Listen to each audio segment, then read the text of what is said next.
राजनांदगांव जिले के सतनाम भवन में अखिल भारतीय विद्यार्थी परिषद की ओर से जनजाति उत्थान के लिए 2 दिवसीय अखिल भारतीय जनजाति छात्र कार्यशाला का आयोजन किया गया। कार्यशाला का उद्देश्य जनजाति समाज के लोगों को समाज की मुख्य धारा में जोड़ने एवं केंद्र सरकार की जन कल्याणकारी योजनाओं को पहुंचाने का था। कार्यशाला को केंद्रीय अनुसूचित जनजाति आयोग के अध्यक्ष हर्ष चौहान ने शहीद वीर नारायण सिंह के तैल चित्र में माल्यार्पण एवं दीप प्रज्वलन कर किया।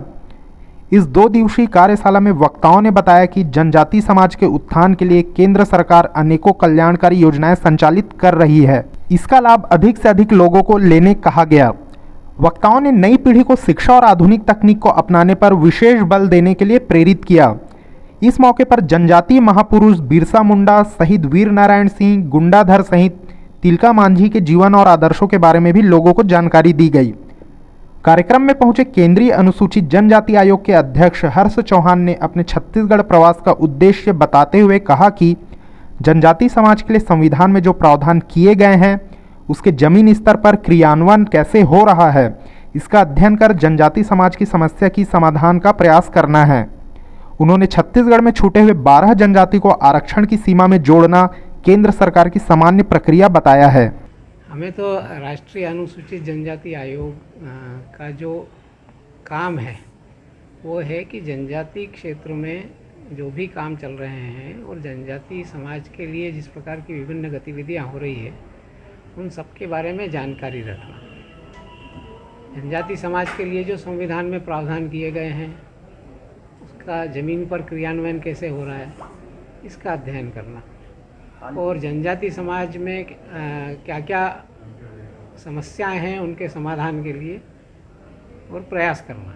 तो उसके दृष्टि से जहाँ पर भी जनजाति समाज के कार्य के लिए और देश भर से आए हुए यहाँ पर प्रतिनिधि हैं जो जनजाति कार्य के लिए ही विचार विमर्श कर रहे हैं, तो एक तरह से हमारा ये कर्तव्य हो जाता है कि हम लोग आकर उसको सुने।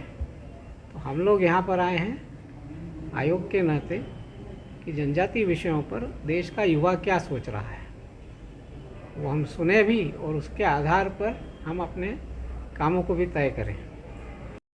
हाल ही में 12 से 15 जनजातियों को आरक्षण में शामिल किया गया, तो किस प्रकार कारगर सिद्ध होंगे?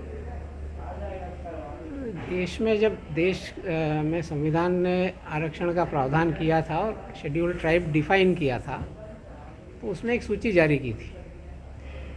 आगे चल के ऐसा ध्यान में आने लगा कि कुछ नाम जातियों के छूट गए हैं, तो उसकी एक प्रक्रिया है कि वहाँ राज्य शासन जो है वो उसके बारे में उनको ढूंढता है, उसके अनुसार उनका अध्ययन करता है और फिर केंद्र को सरकार को भेजता है। हमारी भूमिका उसमें ये है कि जब वो भेजता है तो हम उसकी कंसेंट देते हैं कि हाँ ये हो सकती है।